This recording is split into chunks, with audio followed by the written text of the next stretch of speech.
आजकाल यूट्यूबवरती पण खूप असतं की शेतकऱ्यांना सांगितलं जातं की 10 म्हशी पाळा, 10 गिरगाई करा, लाखांनी कमवा, बरोबर.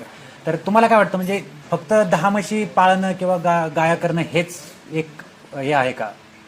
तुम्ही स्वतःचं काहीतरी उत्पन्न घेऊन स्वतःचं काहीतरी ब्रँडिंग करत असाल तर त्याचे एक वेगळे कष्ट आहेत. बरोबर. तर ह्या सगळ्या गोष्टीचा जर अभ्यास केला आणि त्याच्यामध्ये जे मध्ये टप्पे आहेत ते टप्पे कमी केले तर तुमच्याकडेच पैसे राहणार. कमी फायदा किंवा जास्त फायदा किंवा कमी तोटा किंवा जास्त तोटा हे त्याच्या व्यवस्थापनावर अवलंबून आहे. तर असंच कोणत्याही युट्यूबरचा व्हिडिओ बघणं आणि कोणतंही डिसिजन घेणं, तुमची मेहनतीची कमाई, जे तुम्ही वर्षानुवर्ष कमाई करून जे पैसा साठवलेला आहे तो काहीतरी नवीन करण्याच्या नादात तुम्ही आणखीन एक सोशल मीडियाबद्दल फक्त आणखीन ॲडिशनल मी सांगतो.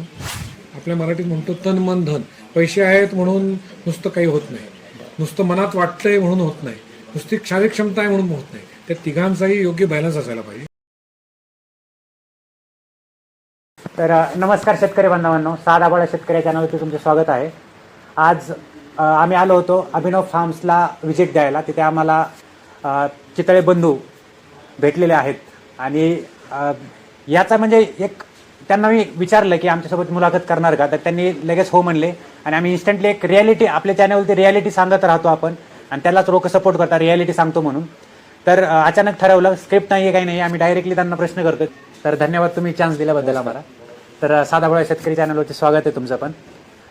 तर चितळे बंधू आज पूर्ण महाराष्ट्र नाही तर पूर्ण भारतामध्ये त्याचे प्रोडक्ट्स सर्वांना माहिती आहेत. तर तुम्हाला सगळ्यात महत्त्वाचा शेतकऱ्याचा आधार म्हणजे दुधासाठी लागतो.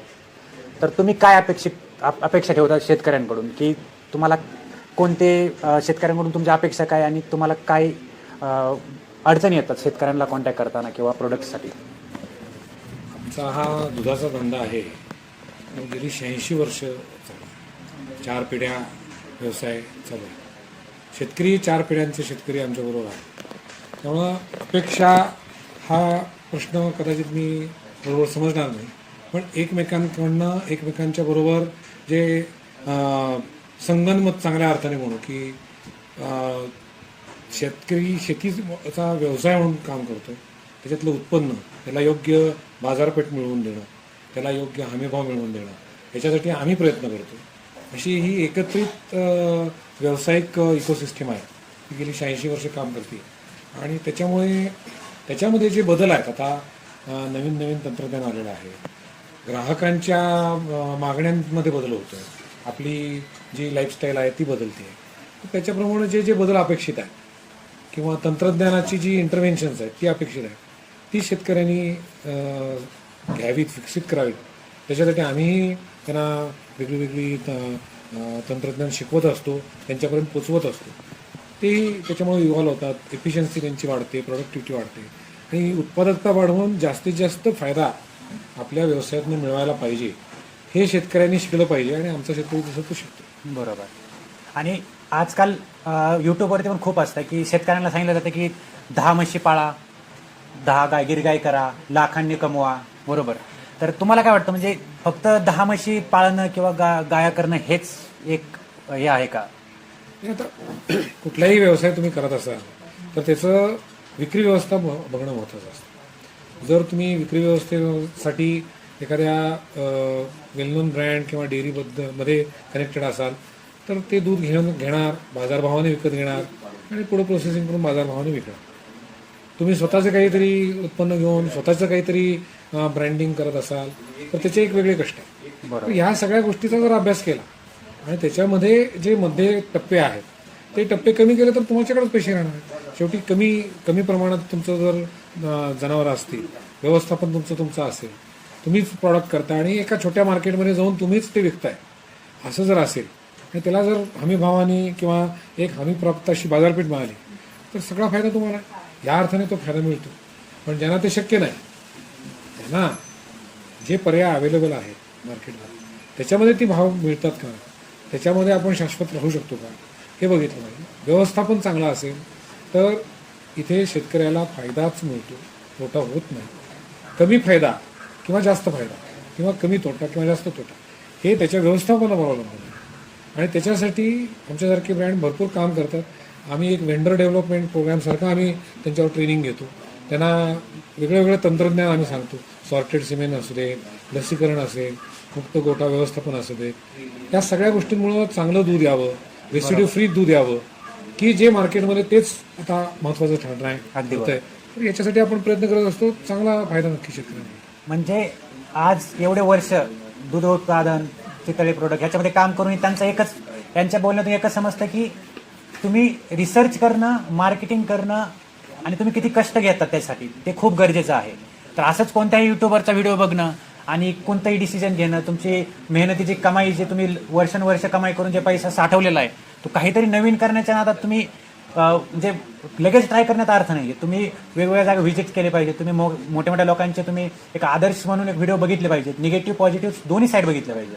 तर हेच आपल्याला यांच्याकडून पण समजतंय. आणि शेवटचा प्रश्न आपल्या तरुण वयोगटातील जे शेतकरी आहेत किंवा जे आमच्यासारखे पण आहेत की म्हणजे शिकलेले आहेत भरपूर आणि त्यांना वाटतं की शेतामध्ये पण काहीतरी करावं, तर त्यांच्यासाठी एक आता मी ज्या ठिकाणी बसलोय, अभिनव फार्मर्स क्लब, हे अगदी हार्ट ऑफ द हिंजवडीमध्ये आहे.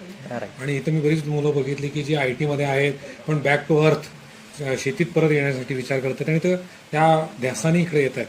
तर कुठलाही व्यवसाय धंदा तुम्ही करा, नोकरी करा, प्रामाणिकपणे कष्टाची तयारी ठेवून करा. जास्तीत जास्त वेलफेअर स्वतःचं आणि ज्या मातीत आपण जन्माला आलोय, ज्या समाजात आपण वाढतोय, त्या समाजाचं देणं आहे असं समजून जे काय काम कराल ते करा. तुम्हाला फळ नक्की मिळेल. असं आपल्या भारतीय समाजामध्ये काही नाही आहे की तुम्हाला कोणी अवेल ना करेल. आणखीन एक सोशल मीडियाबद्दल फक्त आणखीन ॲडिशनल मी सांगतो की शेवटी हा प्लॅटफॉर्म आहे, त्याचा वापर कसा करायचा, चांगला वाईट हा आपण ठरवा. जी काही माहिती तुम्हाला मिळणार आहे ती AIच्या मार्फत तुम्ही जे बघाल, वाचाल ते परत तेच दिसणार आहे.